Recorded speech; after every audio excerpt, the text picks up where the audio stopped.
This is going to be fun. Hi everyone, I'm glad you're here. Turmeric, wheatgrass, red clay, red reef clay, rose kaolin clay, alkanet, and zinc oxide, non-nano, so it's safe for sea creatures. These are going to be the colors that I'm going to be using in a experimental pour that I'm doing.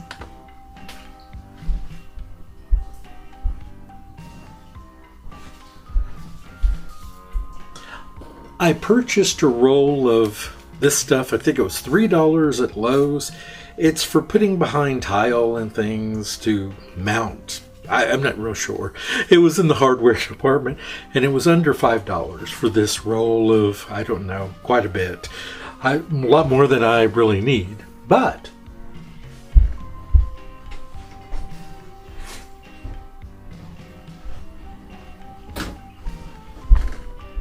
I cut it. Oop, here, let me move these things out of the way here. I cut it into a strip here that I could drop down into my soap like so, or down into my mold like so. And I'll clip the ends here, of course. And then I'm going to pour in my different colors and then hopefully lift this out and get some kind of an interesting pattern. You've seen this sort of thing done before, but this is my way, so we'll see how it turns out.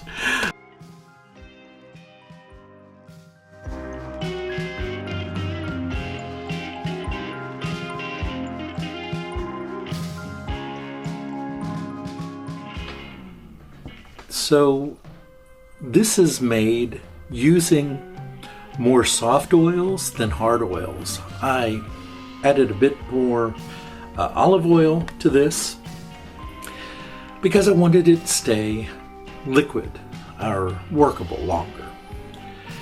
And I didn't over mix this. I took every precaution I could to keep this as flowable and workable as possible for this particular type pour that I was doing. I made some mistakes, several. So learn from these. One mistake that I made was that I should have allowed a little time between layers. Not too much. I mean, it's not necessary to solidify your layers. That would be a real mess, right? You'd be pulling up layers and it just wouldn't work. But because of doing this procedure and pouring this at such a liquid pour, the colors tended to blend a little more and be more muted and washed out than I would have wanted, a little more muddied. I would have liked the colors to remain a little more separate. Now, other mistake. I used two colors that were similar, close together, and that was another error that I made. So you don't get the great variation or the contrast that I would have liked. And again, these are mistakes that I'm learning from too. I generally don't do this type of pour, although I would love to do it again. And I've learned just from this one. Then the second or third or fourth or fifth mistake that I made was I cut it too soon. Because I used more liquid oils than hard oils, I should have allowed more setup. I treated this like any of my other soaps that I can cut in 16 hours, right? And it was just way too soft. I don't mean just a little soft, but really soft. I could easily have just squeezed this between my hands and it would just turn to mush. And so I won't make that mistake again. So again, patience is a virtue. I was just so anxious to see how this would turn out. And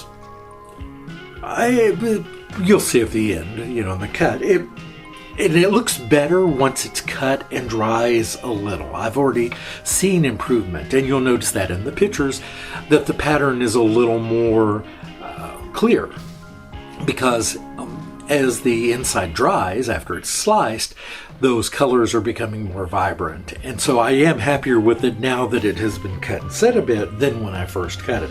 Because when I first cut it, I was like, huh? What was the point? But it's all okay.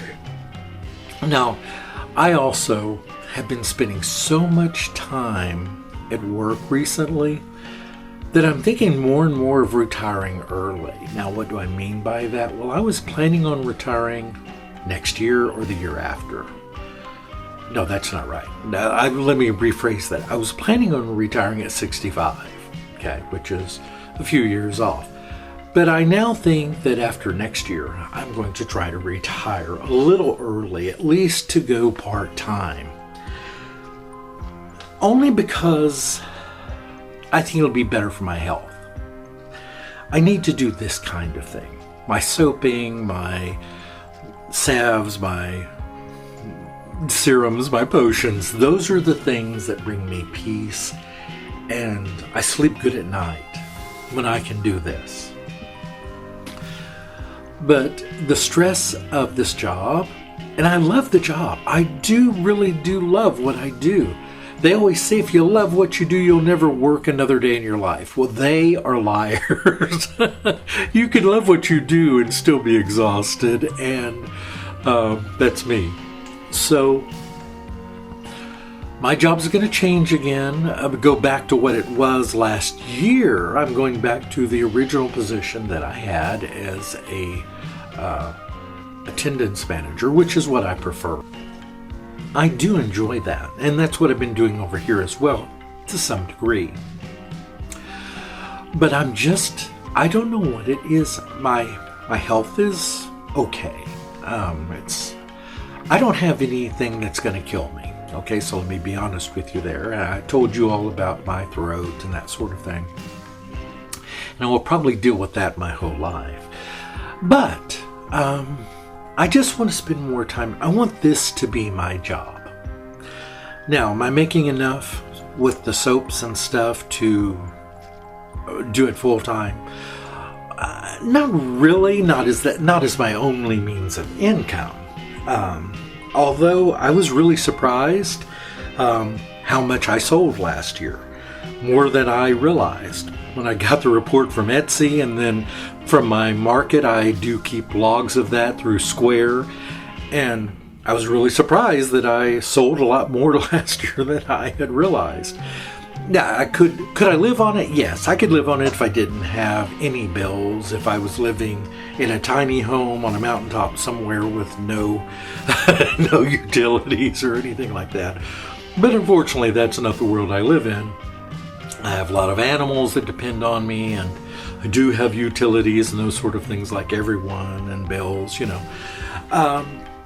So I couldn't live off just doing soaping, but it does help. I couldn't also live off just my salary without I could. It would be tough, but yeah, I could. But as of next year, at the end of next year, I will be much more financially stable because I'm paying off several things. Currently, my mortgage will be completely free at the end of next year. My car will be paid off because I do owe a little on this car. And that'll be it. And I won't have any major bills. You don't have the little things that we all have, or utilities and things, but the big things will be completely gone. And that's when I really look forward, because I want to go full force into soaping.